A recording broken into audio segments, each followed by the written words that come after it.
bawat isa. I hope that everyone's safe and healthy and everyone's is having a good day. Ayan. And I hope that everyone's is enjoying a great weekend. Guys, tonight I'm going to show you how to prepare a taco steak. Ayan. First and foremost, okay, I'm going to show you all the ingredients that we needed because we're going to make a taco steak, refried beans, ayan, and then with tomato salsa. Ayan. So guys, ngayon pupunta tayo sa Mexican dish, okay? From Chinese, Filipino dish, ayan, Thai, Indian, what else?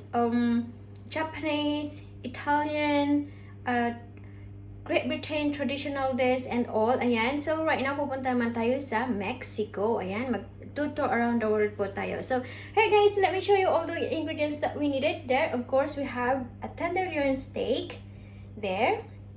We have a tomato and red onions. For the tomato salsa later, I'm going to add in some lime juice and coriander with that, okay? And then we have a beans. Ayan. In refried beans, you're supposed to use pinto beans, okay? But I couldn't find any pinto beans in the market.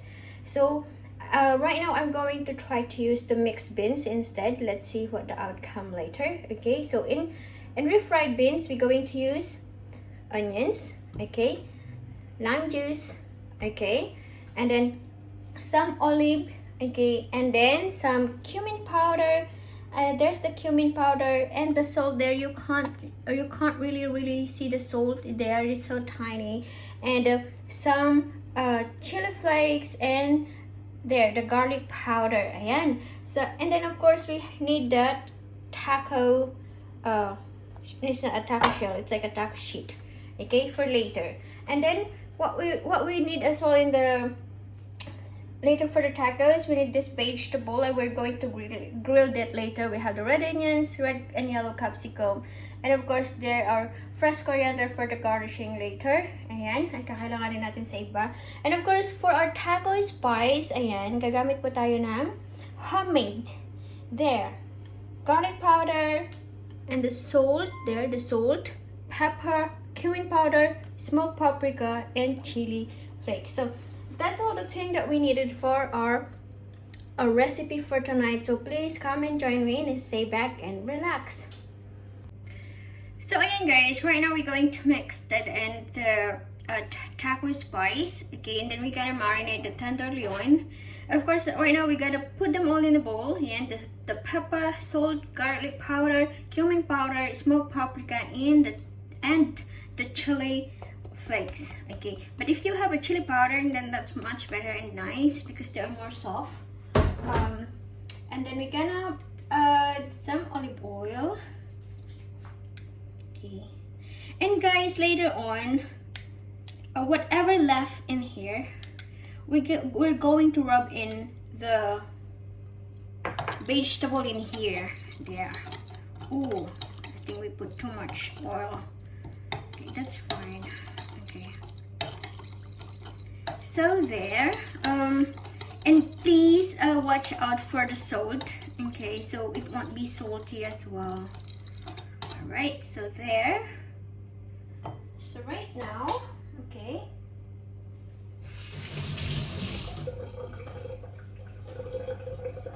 We're going to dip it in this tenderloin. There. Ayan. And then later on, we're going to grill it. Okay. So there, it will marinate for like, let's say 30 minutes before grilling it. So there you go. And okay, and then we put it aside. And then next one, the veggies. Oopsie. There. And of course, using your hands, touch with love. That was more yummy. Like what I've always said, guys, in cooking, the best ingredients is we love what we do. There. So, ayan po, it's it's very easy and simple. We grill the beef later on, and then after we grill the beef, and then we grill as well the veggies, and then we top it with some coriander leaves right there.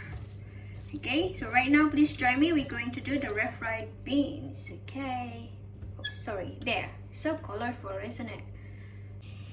So yun guys, right now we're going to do the refried beans. Okay, so now we're going to add some olive oil.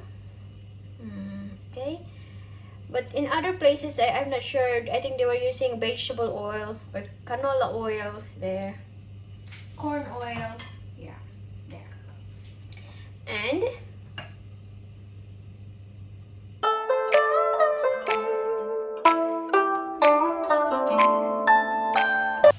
so yun guys, we sauteed the onions there. Ayan, soak mo siya. And then we add all the spices, okay? We have the salt, cumin powder, chili flakes, and the garlic powder. Yeah.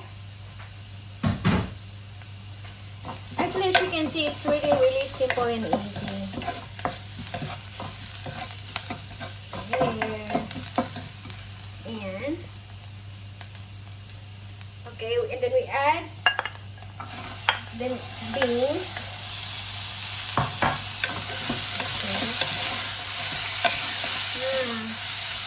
It smells really, really good. Super. And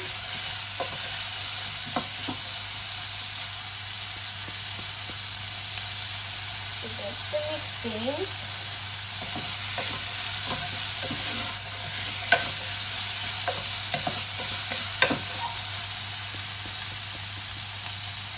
So yan guys, and we're gonna add a little bit of water to soften more the beans and the onions, because later on we're going to mash them.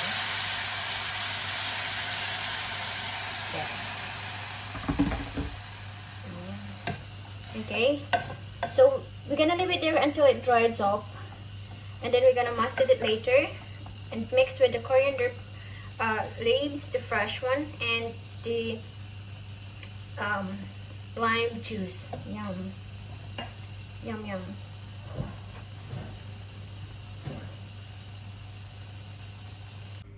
So there guys, right now we're going to do the tomato salsa. Okay, it's very easy and simple. We just need some red onions, tomato there, and some of the fresh coriander leaves, and with salt and pepper, and lime juice later. So here you go. Please stay with me, and let's chop all the veggies that we needed.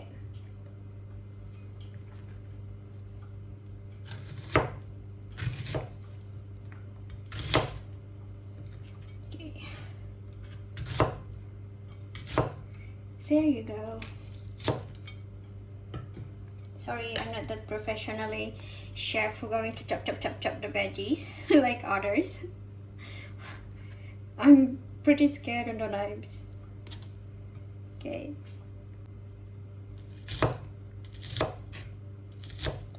So there you are. Okay, it's already done. Okay, we put that in the side, and then later on we're gonna mix them in the bowl. Then we need the tomato.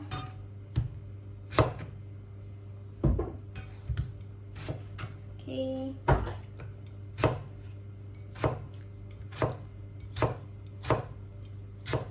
Okay.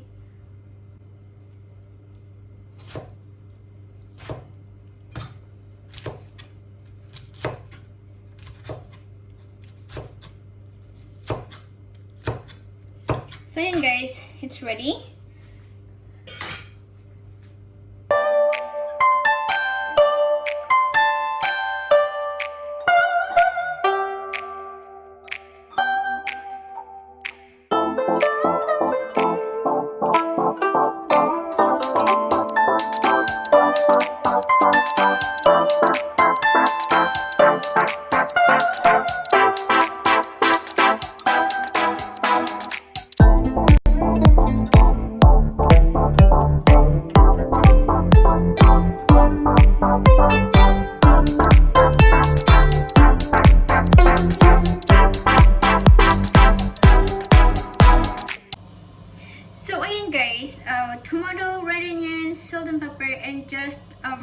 lime juice and coriander leaves is there. Ayan. So then, the tomato salsa. Okay, so it's ready, and now we're going to cook now the steak. Of course, there, the grill pan is already ready. Okay, ayan po siya. And of course, the beans is there. There is the beans. Okay, it's drying up, and it's ready soon. Then we're gonna mash it. Mash like a potato. Okay, so there, we just wait for a while, and then we're gonna cook this steak. Okay, so there you go, guys. Good, there. Yum.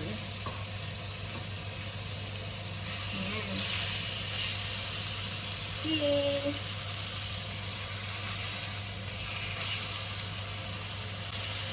So yun guys, I already flipped it in the other side, but please for now, let me show you, let me shout out all the friends who commented in the vlog last night. Honestly, I'm sorry guys, I haven't replied all the message, and there's some more message in the most previous vlog, but I will get back to you guys, I promise.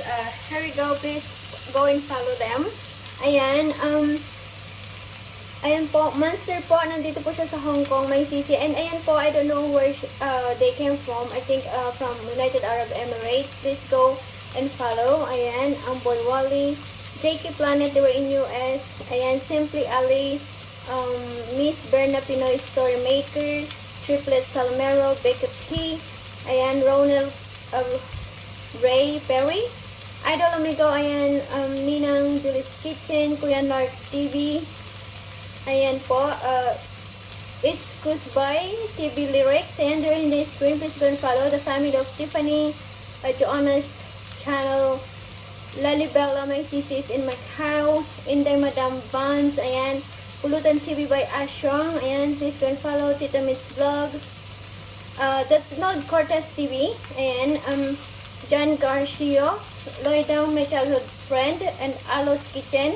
Okay, just hold on guys, you need to flip again the steak.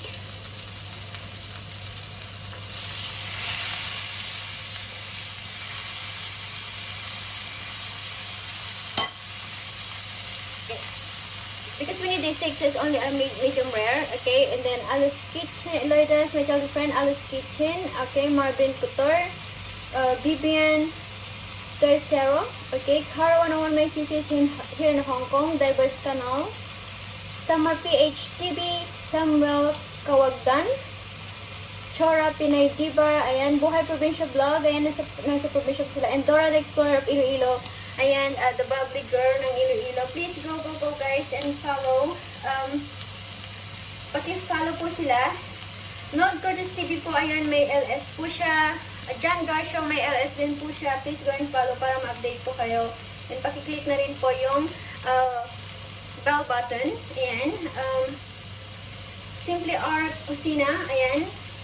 Please go and follow po. Sino pa ba yung mga ano po? FC and Linda Noigara of the family in Japan. Hi Buhay Canada. Ayan. Ryan Digamo. Please go and follow them guys. Okay. Ayan. Malapit na po guys. We just do the meat like a medium rare. Okay.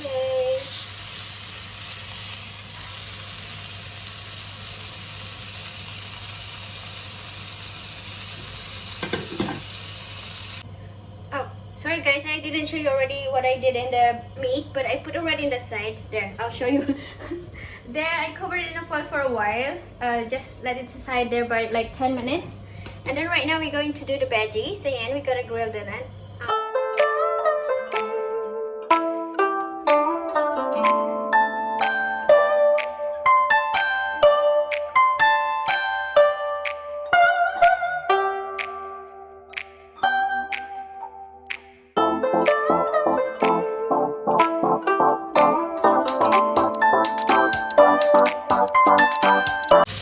So ayan guys, we just grilled it. There, that is already done. We don't need to cook it much. Okay, we just keep that there. And then we just take off from the grill pan when we're gonna serve it. So there, it's still crunchy. Yum yum. Okay, there. And right now we're going to cut the meat into the desired size, and then we're gonna put as well the tacos in the oven to make it a little bit more brown. Okay, so please hang on. So there guys, here na yan, ating slice yung ating meat. Okay.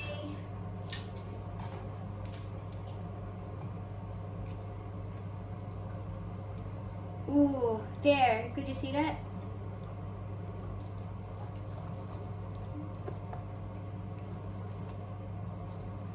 Ayan po, ayan, medium rare na medium rare.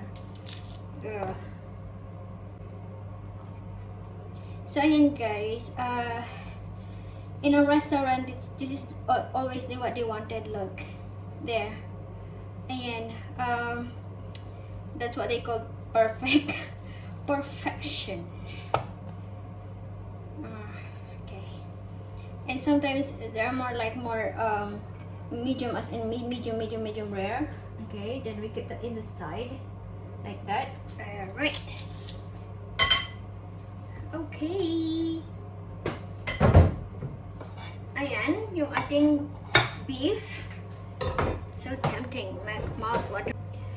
So ayan, ngayon hahanguin na natin yung ating veggies dyan. But we need to put some coriander leaves.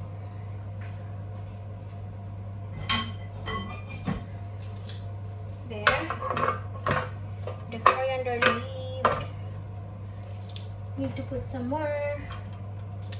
Yeah. Voila. And I think mixer is a mix of Hispanic and Latino. I'm not sure. There. And of course, we're gonna put that here. Ayan. Okay, guys. There. And there.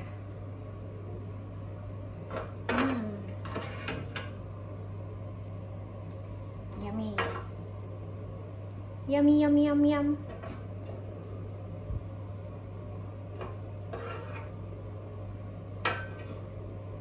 So, ayan guys, yung ating... Guys, I'm so happy. I'm so really happy. Kasi perfect na perfect yung beef natin. And guys, ito na yung ating refried beans. Ayan. At ngayon natin na siyang imamash. Ayan. Nagsilayasan lahat ang aking masher. Kaya ayan, gamitin na natin to. But that's fine. Okay.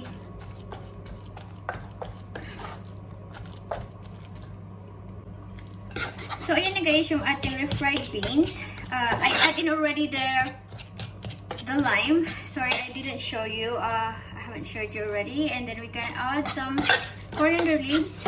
Okay, coriander leaves.